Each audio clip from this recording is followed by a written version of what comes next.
Bwana Yesu apewe sifa, watoto wa Mungu. Bwana Yesu asifiwe sana. Ni nafasi nyingine tena hii Mungu ametupa kwa ajili ya utukufu wake. Bwana Yesu apewe sifa. Ninamshukuru Mungu kwa nafasi hii na kwa neema hii ambayo sisi tumesimama ndani yake, ambayo wengi walitamani lakini hawakuweza kuipata. Na sio kwamba sisi ni wema kuliko wao au ni wazuri sana. Hapana, bali Mungu ana makusudi na maisha yetu, ndio maana mpaka leo hii ni wazima. Namshukuru Mungu kwa neema yake inayookoa na inayofundisha. Namshukuru Mungu sana sana sana. Kwa maana kupitia damu ya mwanawe mpendwa Yesu Kristo, hakika leo hii sisi tuna thamani. Amen. Leo hii sisi tuna majina, kwa maana hapo kwanza tulikuwa hatuna majina. Lakini sasa tunaitwa wabarikiwa, tunaitwa watoto wa Mungu, tunaitwa wenye heri, tunaitwa waliokombolewa. Bwana Yesu apewe sifa sana. Bwana Yesu apewe sifa. Ninayesema nawe ni Mama Elwa, Jesus is the way, na kukaribisha sana katika ibada hii. Na Mungu atupe mioyo ya unyenyekevu katika kujifunza neno lake. Tuna ibada ya kujifunza neno. Bwana Yesu apewe sifa. Nitakwenda kufungua ibada hii kwa maombi, na kumbuka Yesu yupo katikati yetu. Amen. Amesema wakusanyikapo wawili watatu kwa jina lake, yeye yupo katikati yetu. Roho Mtakatifu anatuhudumia sawa sawa na kusudi la Mungu. Kwa hiyo Mungu akupe moyo wa unyenyekevu. Akupe moyo wa unyenyekevu, kwa sababu amesema katika neno lake, mtu huyu ndiye atakayemwangalia, atetemekae asikiapo neno lake. Mungu akusaidie sana, usilichukulie neno la Mungu poa, wala usilizoee neno la Mungu. Amen. Kwa sababu hii ndio nguvu ya Mungu, ni uhai wa Mungu, ni Kristo mwenyewe anajifunua katika neno lake. Bwana Yesu apewe sifa sana. Ukitaka kuona nguvu za Mungu, liheshimu neno la Mungu, lipokee na kuliamini. Bwana Yesu apewe sifa sana. Na ndio maana kuna wakati wanafunzi wake wakasema, kwa neno lako tutashusha nyavu.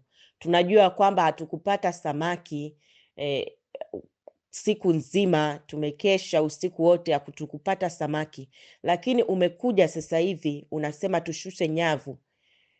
Tunajua tumechoka na tunaona kama hakuna matumaini, lakini wakamwambia Bwana Yesu, kwa neno lako tutashusha nyavu. Amen. Mungu anataka atuonyeshe jinsi gani neno lake lilivyo na nguvu, kwa maana kwenye neno la Mungu ndipo Mungu mwenyewe anadhihirika.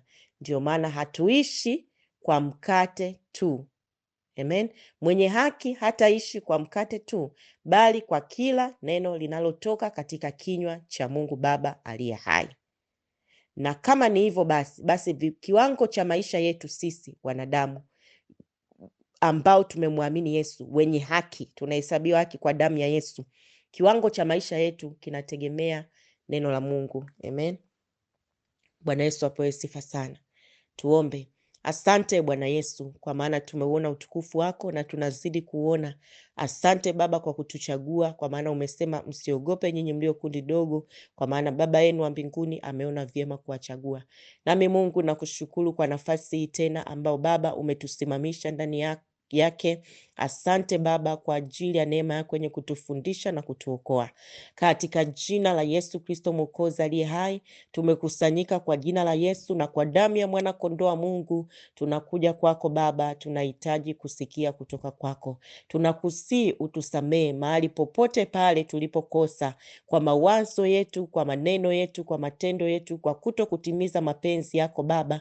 Tumekukosea. Tunaomba uturehemu, utusamee na kutuosha katika damu yako takatifu.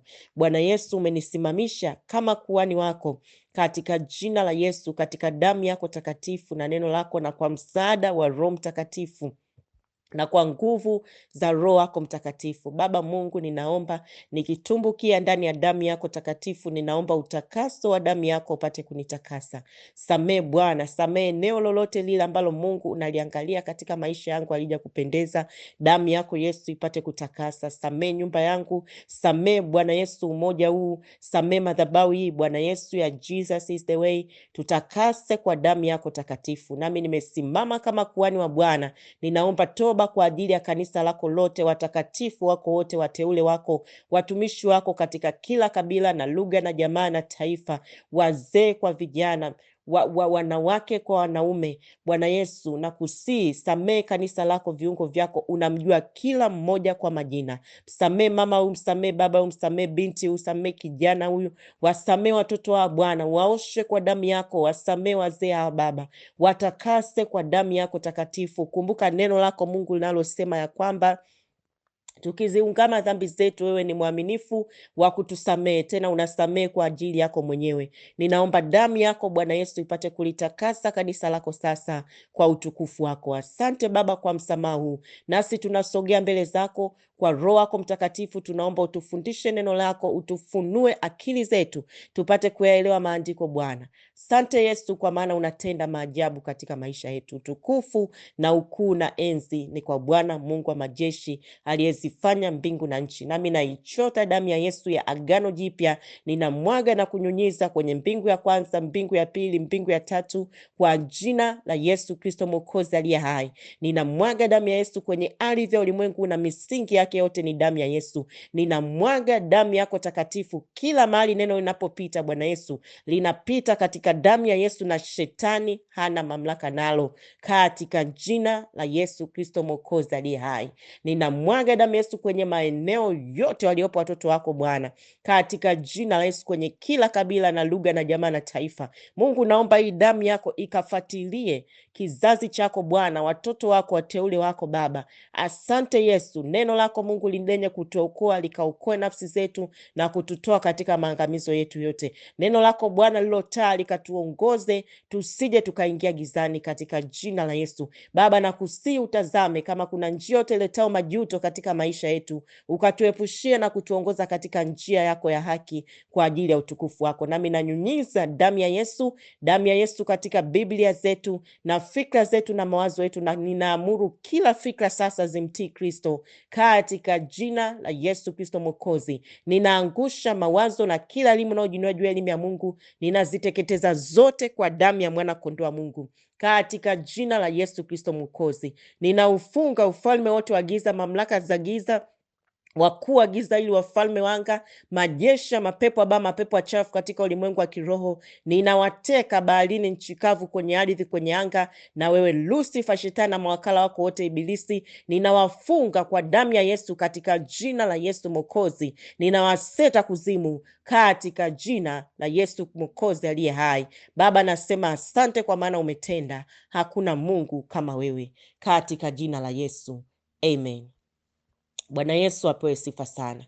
Na kukaribisha katika ibada hii ya kujifunza neno la Mungu, na somo ambalo Mungu ametupa tuende nalo linasema ya kwamba uoga au hofu katika maisha yako sio hisia, bali ni roho. Amen. Uoga na hofu katika maisha yetu sisi wanadamu sio kitu cha hisia. Amen. Bali ni roho iliyo kamili kabisa. Bwana Yesu apewe sifa. Na lengo la somo hili, umjue adui unayeshindana naye aitwaye hofu au uoga au wasiwasi, upate kumshinda na kumzuia. Amen.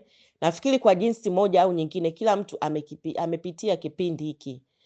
Hii roho kwa jinsi moja au nyingine imekuingia katika maisha yako. Inawezekana uliishinda au uliishindwa.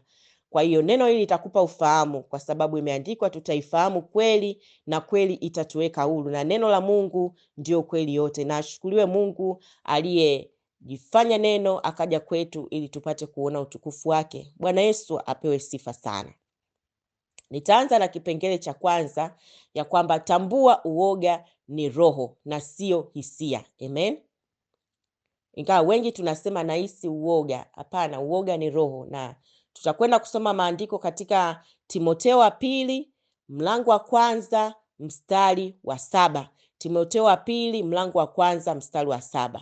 Neno la Mungu linasema ya kwamba maana Mungu hakutupa roho ya uoga, bali ya nguvu na ya upendo na ya moyo wa kiasi. Maana Mungu hakutupa roho ya uoga, bali ya nguvu na ya upendo na ya moyo wa kiasi. Bwana Yesu apewe sifa sana kwa maandiko haya. Amen. Maandiko yanasema Mungu hakutupa roho ya uoga.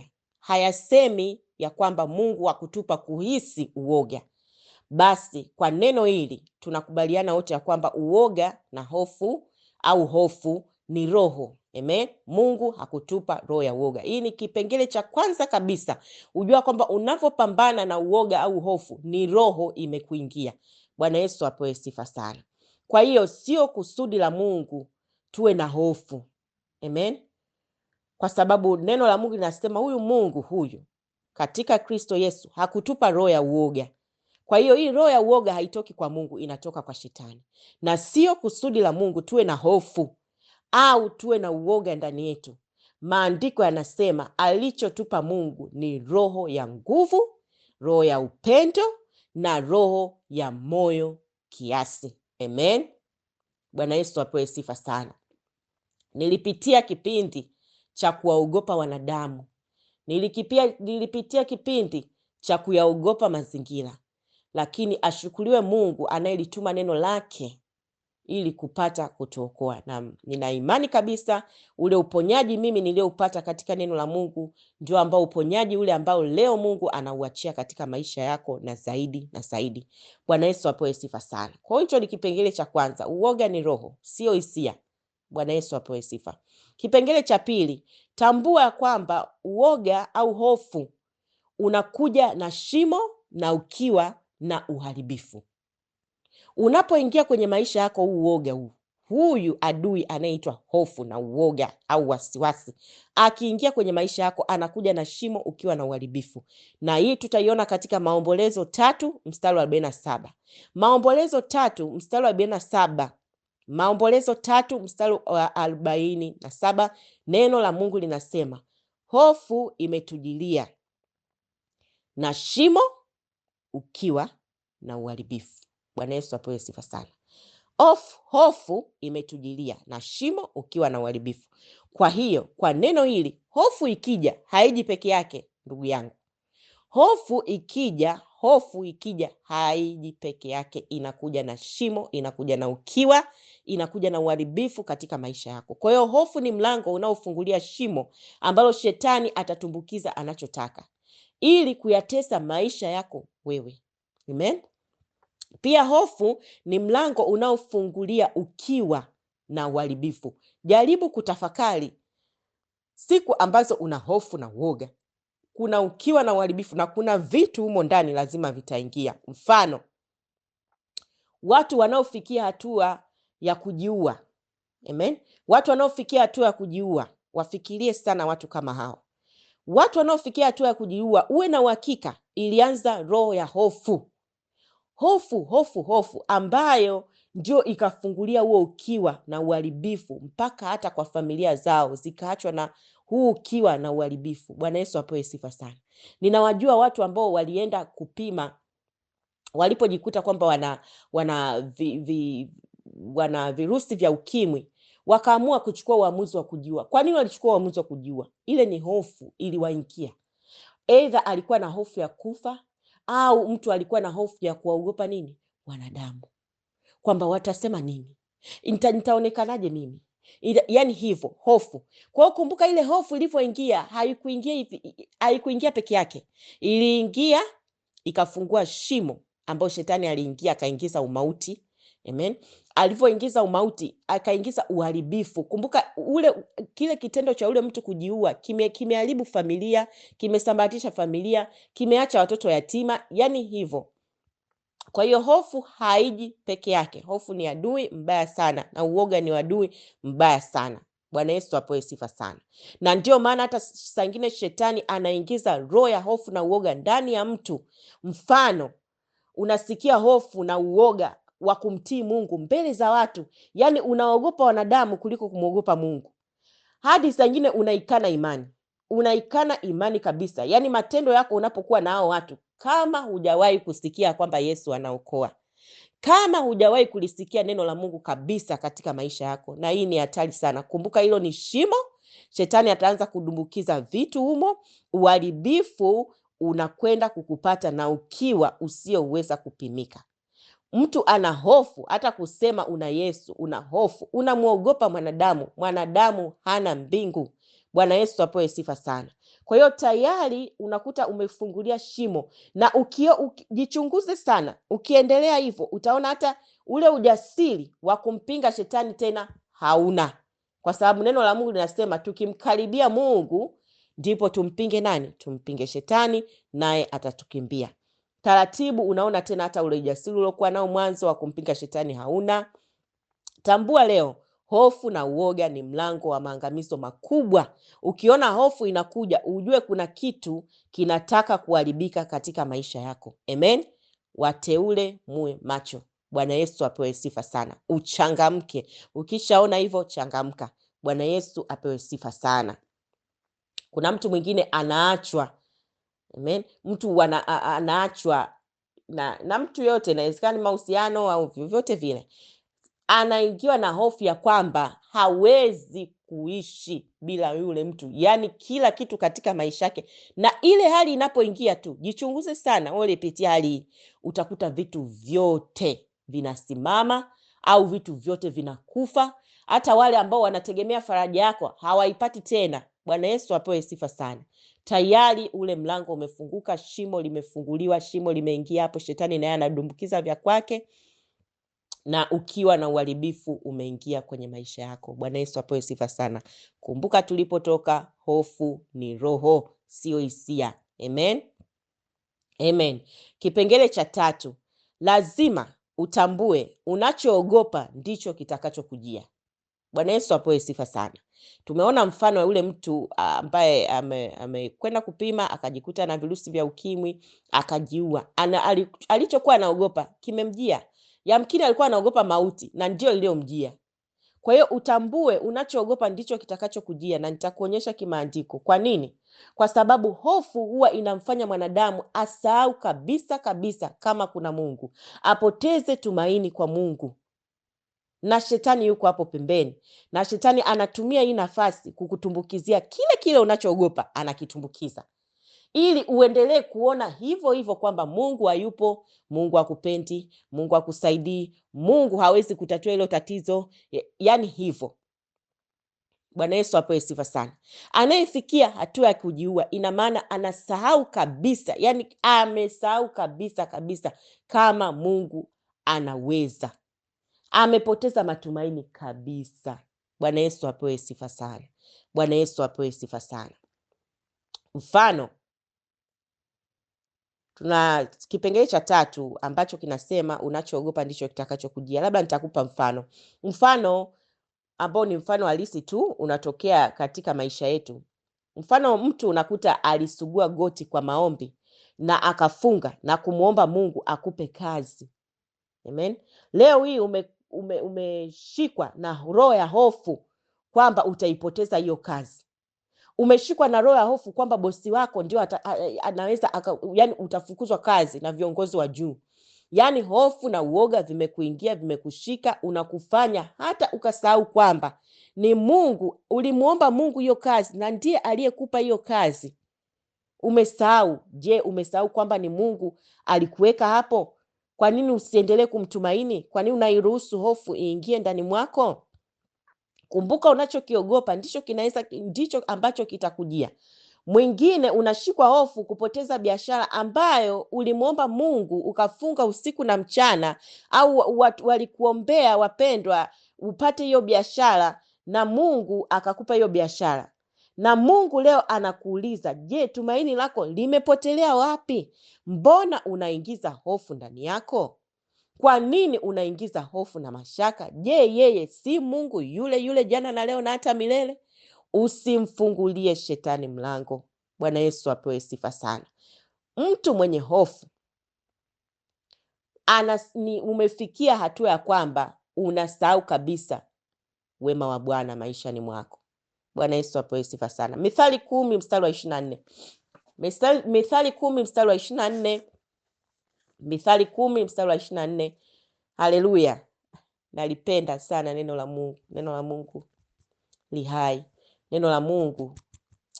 Neno la Mungu. Haleluya. Bwana Yesu apewe sifa. Mithali 10 mstari wa 24. Neno la Mungu linatutoa katika ujinga.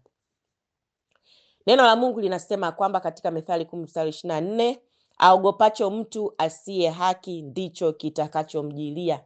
Amen. Unachoogopa ndicho kitakachokujilia. Kumbuka, shetani atatumia hofu, uoga wako kama lango la kupitisha unachokiogopa. Kwa hiyo kama unaogopa kupoteza kazi, utashangaa mwisho wa siku ndio unaipoteza hiyo kazi kweli. Kwa sababu mwisho wa siku uoga, mwisho uoga unasahau hata kama Mungu yupo. Yani shetani anadumkiza huko, unashangaa vup, tumaini lako linamwogopa mwanadamu zaidi kuliko hata Mungu. Unashangaa unapoteza kazi. Kama unaogopa kupoteza biashara, unashangaa kupoteza biashara kwa sababu huna tumaini tena. Na yoyote anayeishi bila tumaini la Kristo, maisha yake yana, neno la Mungu linasema umekufa. Bwana Yesu apewe sifa sana. Ingawa kimwili utaendelea tunakuona unaishi, lakini yamekufa maisha yako. Labda nitoe mfano mwingine, kuna ambao labda hawajanielewa. Unachoogopa ndicho kitakachokujia. Mfano, tuchukulie mfano rahisi wa mwanafunzi mwenye hofu sana na uoga wa mtihani. Uwe na uhakika yule mwanafunzi hata akiingia kwenye mtihani, ikiwa hajaishinda ile hofu, atafeli. Shetani atamsahaulisha kila kitu, hata vile alivyovisoma atavisahau, kwa sababu anaogopa kile kitu. Aogopacho mtu ndicho kitakachomjia. Shetani anautumia ule mlango kuweka hofu. Alafu baadaye akitoka anajua mbona nilikuwa naweza yale maswali, mbona nilikuwa naweza. Ile panic na hofu inamfanya, imefungulia mlango kwamba kila anachokiogopa ndicho kimempata. Aliogopa kufeli na anafeli kweli. Bwana Yesu apewe sifa sana. Ayubu 3:25. Neno la Mungu linasema, haya siyasemi mimi jamani, ni maandiko yanasema. Neno la Mungu linasema katika Ayubu 3:25, maana jambo hilo linalonipa wasiwasi hunipata, nalo linitialo hofu hunijia. Maana jambo hilo linalonipa wasiwasi hunipata, nalo linitialo hofu hunijia.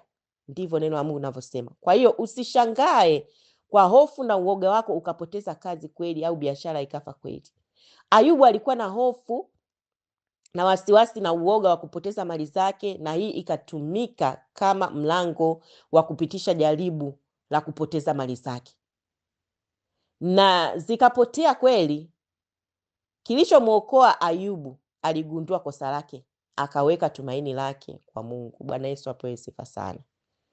Na leo hii hata sisi mara nyingine tumefanya makosa haya, basi Mungu ametupa nafasi ya kulisikia neno lake na tuingie kwake kwa toba. Amen. Na kumwambia Mungu sasa na kutumaini. Kwa hiyo angalia sana lile jambo unalokuwa na hofu nalo, maana usiposhtuka na kujifunza kumtumaini Mungu, huko ndiko uharibifu unaenda kutokea, mpendwa. Na nitasema na wazazi mjifunze kukabidhi watoto wenu kwa Mungu. Acheni kuwa na hofu na uoga kwamba wataharibika au wataharibikiwa. Kumbuka, unapofanya hivyo unamfungulia shetani mlango.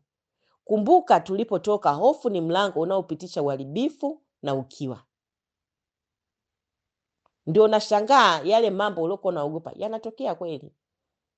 Tafadhali wazazi, msifungulie huu mlango. Mjifunze kumtumaini Mungu na kumkabidhi Yesu watoto wenu.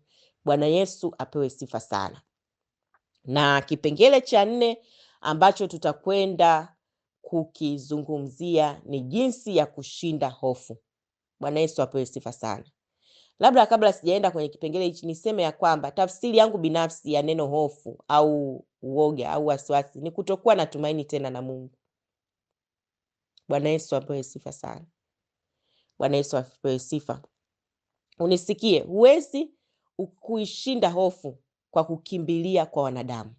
Hichi ndicho cha kwanza katika, kumbuka tuko kipengele cha 4, jinsi ya kushinda hofu. Sasa upate kujua leo, huwezi ukaishinda hofu kwa kukimbilia kwa wanadamu. Wengi tukiwa na hofu unashangaa simu umemfuata, sijui mwingine unayemfuata ndo anakucheka, mwingine unayemfuata ndo huyo aliyeingiza hofu katika maisha yako. Mambo yamekuwa ni mengi. Kwa hiyo ukae unajua kabisa huwezi kuishinda hofu kwa kukimbilia kwa wanadamu. Huwezi kushinda hofu kwa kukimbilia kwa wanadamu. Kwa sababu gani? Kumbuka tulipotoka, hofu ni uoga, hofu au uoga ni roho. Amen. Kwa hiyo kama ni roho, ujua kwamba hii ni vita ya kiroho, sio vita vya damu na nyama. Ndio maana mwanadamu hawezi kukusaidia. Bwana Yesu apewe sifa sana. Atakusaidia kama atatumia neno la Mungu kukusaidia, kwa sababu hii sio vita ya damu na nyama. Bwana Yesu apewe sifa sana. Bwana Yesu apewe sifa sana. Njia ya kuishinda hofu ni moja tu, kujua ya kwamba Mungu yupo na Mungu anaweza. Kama alifanya jana, basi na leo pia atafanya. Anafanya njia pasipokuwa na njia, na ndio mwenye uamuzi wa mwisho katika maisha yangu. Bwana Yesu apewe sifa. Ikiwezekana, yanakili haya maneno uwe unayatamka mpaka utakapoona hiyo hofu imeondoka. Mungu yupo na Mungu anaweza. Kama alifanya jana, basi hata sasa, hata leo hii anafanya. Pia atafanya. Anafanya njia pasipokuwa na njia. Yeye ni Mungu mwenye uamuzi wa mwisho katika maisha yangu. Yeye ni Mungu. Basi. Amen. Isaya 41 mstari wa 10. Asema Bwana, usiogope kwa maana mimi ni pamoja nawe, usifadhaike. Usiingize hofu, usiogope kwa maana Mungu uko pamoja nawe. Anasema kwamba kwa maana mimi ni Mungu wako. Amen. Nitakutia nguvu, naam nitakusaidia, naam nitakushika kwa mkono wa kuume wa haki yangu, asema Bwana wa majeshi. Bwana Yesu apewe sifa sana. Kwa hiyo njia ya kuishinda hii hofu ni moja tu, nimekwambia. Ni kuamini ya kwamba si tu kwamba Mungu yupo, bali Mungu yupo na wewe, na amekushika kwa mkono na ana nguvu ya kukusaidia. Bwana Yesu apewe sifa sana. Tutakwenda kuukili mstari huu. Bwana Yesu apewe sifa sana. Tutakwenda kukili Isaya 41. Amen. Utasema maneno haya kwa sababu kwa moyo mtu anaamini. Yamkini unaamini neno, lakini kwa kinywa unakiri, unapata wokovu, lipate kukuokoa. Bwana Yesu apewe sifa sana. Basi utasema sitaogopa, wala sitafadhaika, wala sitakuwa na hofu, kwa maana Mungu yupo pamoja na mimi. Ananitia nguvu, ananisaidia, na ananishika kwa mkono wake wa kuume wa haki yake. Haleluya. Katika jina la Yesu, amen. Bwana Yesu apewe sifa sana. Bwana Yesu apewe sifa. Tutaendelea. Njia ya kushinda hofu ni moja tu, kuamini ya kwamba si tu kwamba Mungu yupo, bali Mungu yupo na wewe. Amen. Na amekushika kwa mkono wake na ana nguvu ya kukusaidia. Kwa hiyo weka tumaini lako kwa Mungu. Na ukisha amini hivyo, iamuru roho ya uoga ikuachie in Jesus name. Bwana Yesu apewe sifa. Iamuru roho ya uoga ikuachie kwa jina la Yesu Kristo. Jina lenye nguvu na mamlaka na amri juu mbinguni, chini duniani na hata chini ya nchi. Amen. Kwa hiyo unapoamuru hiyo roho, kwanza kabisa umechukua hatua ya kwanza, unaamini. Ukisha akili haya maneno, utaona tayari moyo wako kuna kitu kimefunguka, kwa sababu lile neno linaingiza uzima ndani yako. Iamuru hofu kwa jina la Yesu, kwa sababu umeshaigundua ni roho, sio tu hisia. Iamuru ipate kukuachia. Bwana Yesu apewe sifa sana. Wakati una hofu na uoga, usisahau hili ya kwamba yupo Mungu aliyekuumba, anayekujua kuliko hata wewe unavyojijua. Anaijua baadaye yako, anaijua kesho yako. Yeye ni Mungu. Amen. Yuko karibu na wewe kuliko hata pumzi yako. Yeye ni Mungu. Haleluya. Anakuwazia mema usiku na mchana. Yeye ni Mungu. Anakwambia usiogope mwanangu, nimekushika kwa mkono wangu. Yeye ni Mungu. Bwana Yesu apewe sifa sana. Bwana Yesu apewe sifa sana. Kwa hiyo ukitaka ukili wa hili neno, utasema kwamba ninajua ya kwamba Mungu aliyeniumba ananijua kuliko hata mimi mwenyewe ninavyojijua. Anaijua hili tatizo nalopitia kuliko hata mimi ninavyojijua. Anajua kutatua hili tatizo kuliko hata yale mimi niliyowaza kwamba nataka kutatua. Bwana Yesu apewe sifa sana. Anaijua baadaye yangu hata kesho yangu. Yeye ni Mungu. Mungu yupo karibu na mimi kuliko hata pumzi yangu. Kuna watu wana hofu ya kwamba wako wenyewe. Hapana, Mungu yupo karibu na wewe kuliko hata pumzi yako. Bwana Yesu apewe sifa sana. Basi nitasoma neno la Mungu la Maombolezo 3 mstari wa 37. Bwana Yesu apewe sifa sana. Bwana Yesu apewe sifa sana. Maombolezo 3 mstari wa 37. Hii inatupa kujua jinsi gani Mungu alivyo mkuu. Amen. Ili uweke tumaini lako hapo. Neno la Mungu linasema, ni nani asemaye neno nalo likafanyika ikiwa Bwana hakuliagiza? Amen. Ikiwa Mungu amekataa usife, hautakufa ngo. Haijalishi utalogwa mchana, watakuchawia usiku, watafanya. Mungu ameikinga roho yako, hutakufa ngo. Bwana Yesu apewe sifa sana. Ikiwa Mungu amekataa kitu fulani, shetani hawezi kuingia hapo. Ni nani asemaye neno nalo likafanyika ikiwa Bwana hakuliagiza? Wamekaa vikao, wanakusengenya, wanakusema, wanatamani uanguke hata leo au kesho. Ni waambie, watamkie, ni nani asemaye neno nalo likafanyika ikiwa Mungu hakuliagiza? Wanatamani ndoa yako ivunjike hata sasa hivi. Ni nani atakayesema neno likafanyika ikiwa Bwana hakuliagiza? Na neno hili ukilikiri linakuwa uzima kwako, linakuwa moto na kuteketeza yale mapando ambayo Mungu hakuyapanda katika maisha yako. Bwana Yesu apewe sifa sana. Bwana Yesu asifiwe. Kwa hiyo usikae kama hujawahi kulisikia neno la Mungu kabisa katika maisha yako. Bwana Yesu apewe sifa sana. Bwana Yesu apewe sifa sana. Hakuna atakayesema neno likafanyika katika maisha yako kama Mungu hakuliagiza. Amen. Lakini ni lazima ujifunze kumtumaini huyu Mungu. Weka tumaini lako kwake. Bwana Yesu apewe sifa sana. Na wote tuna matumaini tulio katika Kristo Yesu mwana wa Mungu aliye hai. Kama ilivyoandikwa katika Warumi 8 mstari wa 31 na wa 32, maandiko yanasema, neno lipate kukufikirisha wewe unayesoma. Basi tuseme nini? Amen. Mungu akiwa upande wetu, ni nani aliye juu yetu? Yeye asiyemwachilia mwana wake mwenyewe, bali alimtoa kwa ajili yetu sisi sote, atakosaje kutukirimia na mambo yote pamoja naye? Haleluya. Bwana Yesu apewe sifa. Upendo wa Mungu wanitosha katika maisha yangu. Upendo wa Mungu wa kutosha katika maisha yako. Bwana Yesu apewe sifa sana. Ni nani? Mungu akiwa upande wetu, ni nani atakayekuwa juu yetu? Hakuna. Amen. Mungu akiwa upande wako, hakuna atakayekuwa juu yako. Kwa sababu gani? Yeye alimwachilia mwanae, akamtoa kwa ajili yako wewe, akamtoa. Atakosaje kukukirimia na mambo yote pamoja naye? Amen. Acha hofu, ishinde uoga. Weka tumaini lako kwa Mungu, iamuru hofu ikuachie kwa jina la Yesu Kristo mwana wa Mungu aliye hai. Amen. Bwana Yesu apewe sifa sana.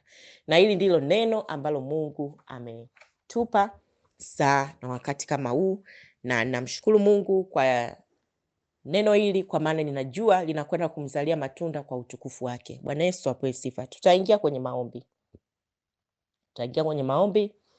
Na tutaomba kwa wewe ambaye unasikia hofu ndani yako, umeingiza uoga, mwingine unaogopa hata wanadamu. Bwana Yesu apewe sifa sana. Kuna kesi ambazo nilipata, kuna wengine wanaogopa hata mabosi zao. Yaani akiingia ofisini anakuwa na hofu sana na ule bosi. Bwana Yesu apewe sifa. Na saa nyingine mnaweza mkawa mnaomba, unakuta ni nguvu za giza tu. Ile hofu inatokana na nguvu za giza. Yaani unakuwa kwamba yule mtu ni kama amewekwa chini, alafu yule ambaye anamuogopa yuko juu. Bwana Yesu apewe sifa sana. Muogope Mungu. Amen. Muogope Mungu. Mwanadamu ni mwanadamu tu. Atakapokufa Unavyokufa wewe ndio atakavyokufa yeye, hana mbingu. Bwana Yesu apewe sifa. Basi tutakwenda kuomba. Nakumbuka siku zote maandiko yanasema kwamba laana isiyokuwa na sababu haimpati mtu. Kabisa kabisa kabisa, wapendwa. Laana isiyokuwa na sababu haimpati mtu. Ndivyo neno la Mungu linavyosema. Kwa hiyo usiogope. Jikite kwa Bwana. Amen. Njia za mtu zikimpendeza Bwana, hata adui zake atampatanisha nao. Kwa hiyo kimbilia kwa Mungu. Kimbilia kwa Mungu. Hakuna tumaini jingine wapendwa. Hakuna tumaini jingine. Haijalishi una nini katika maisha yako. Mungu ndiye. Amen. Basi tutaingia kwenye maombi. Tutakwenda kuombea wewe ambao unasikia moyo wako una hofu, una uoga, unaona kwamba uharibifu umeingia na shimo limefunguka ukiwa umeingia. Basi tutakwenda kuomba. Bwana Yesu apewe sifa sana. Utashika moyo wako kama ishara kutafuta msaada kwa Mungu Baba aliye hai. Baba, katika jina la Yesu Kristo Mwokozi, nami Mungu nakushukuru kwa maana umenisikia. Nami Mungu nakushukuru kwa maana wewe ndiwe unayejua leo yetu, baadaye yetu, hata kesho yetu. Unaujua umilele wetu, kuta zetu ziko mbele zako daima. Nami Mungu nakushukuru kwa ajili ya neno lako na kunipa nguvu ya kulisema neno lako kwa ujasiri wote katika Roho wako Mtakatifu. Asante Roho wa Mungu, kwa maana sasa na kuona ukiwahudumia watoto wako. Baba Mungu nakushukuru kwa maana hili neno limekuja kututoa kwenye maangamizo yetu yote. Nami Baba ninaomba toba kwa ajili ya malango yoyote yale yaliyofunguka katika maisha yetu, hata adui akapata upenyo kuingia na kuishika mioyo ya watoto wako kwa jinsi yoyote ile. Bwana Mungu wangu, ninaomba toba kwa ajili ya mioyo ambao ilipoteza matumaini kwako ikageukia njia nyingine. Baba, nami Mungu nasimama katika damu yako. Ninajua kabisa kila anayelisikia neno hili Baba umemkusudia uzima. Asante Bwana Yesu kwa huu uzima wako, mfalme wa amani, na hii nuru yako inaong'aa gizani sasa, na giza halitatuweza kamwe, katika jina la Yesu. Baba, naichota damu yako ya agano jipya, ninamwaga na kunyunyiza kwenye hao malango ya mioyo yao na njia zote adui alipopitia akaingiza roho ya hofu na uoga na wasiwasi katika maisha ya watoto wako, hata wakasahau ya kwamba Mungu upo, ya kwamba umewashika mkono, ya kwamba umewaambia wasiogope. Bwana Yesu, asante kwa maana wamelikiri neno lako la Isaya 41 mstari wa 10, nalo limeleta uzima, tena uzima tele ndani yao. Katika jina la Yesu Kristo Mwokozi aliye hai, ninaunguza na kung'oa yale mapando ya uoga na wasiwasi kwa jina la Yesu Kristo Mwokozi aliye hai. Ninayateketeza kwa moto wa Roho Mtakatifu katika jina la Yesu Mwokozi aliye hai. Ninanyunyiza damu ya Yesu na kuamuru hofu, tumekugundua wewe ni roho, upate kuachia sasa katika jina la Yesu Kristo Mwokozi, na ule uharibifu uliouingiza na ukiwa na lile shimo na lisiliba kwa damu ya mwana kondoo wa Mungu aliye hai.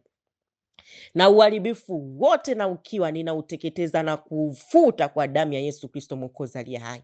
Na lile shimo lililotajwa katika Maombolezo 3 mstari wa 47 ninalijaza damu ya Yesu na lisiliba kwa damu ya Yesu Kristo Mwokozi. Shetani una cha kusimamia tena.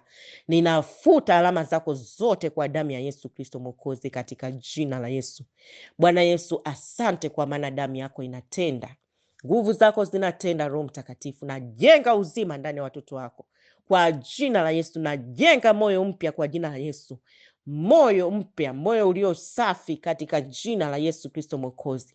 Najenga ujasiri, roho ya ujasiri, kwa maana Mungu umetufundisha, hukutupa roho ya uoga sisi. Umetupa roho ya nguvu na ya upendo na ya ujasiri na ya moyo wa kiasi. Kwa jina la Yesu najenga nguvu na wainua watoto wako kwa jina la Yesu Mwokozi. Majeraha ya mioyo yao Bwana Yesu nayaponya kwa damu ya Yesu katika jina la Yesu. Na yatamkia uponyaji sawa sawa na Isaya 61. Bwana Yesu umekuja kuiponya mioyo iliyovunjika katika jina la Yesu Kristo Mwokozi aliye hai. Najenga moyo wa upendo, roho ya upendo na ya moyo wa kiasi na ya nguvu katika jina la Yesu. Baba, nasema asante kwa maana umetenda. Nami naifunika ibada hii kwa damu ya Yesu. Ni kwa utukufu wako Baba umetenda. Na ikabidhi ibada hii katika mikono ya Mungu Baba aliye hai. Roho Mtakatifu mwenye kutuombea kwa kuugua kusikuweza kutamkwa. Asante kwa maana uko unatuombea sasa. Asante Yesu unayetuombea usiku na mchana. Katika jina la Yesu Mwokozi, na kila mwenye pumzi aseme amen. Amen. Basi Mungu akubariki sana na kukutia nguvu kwa utukufu wake.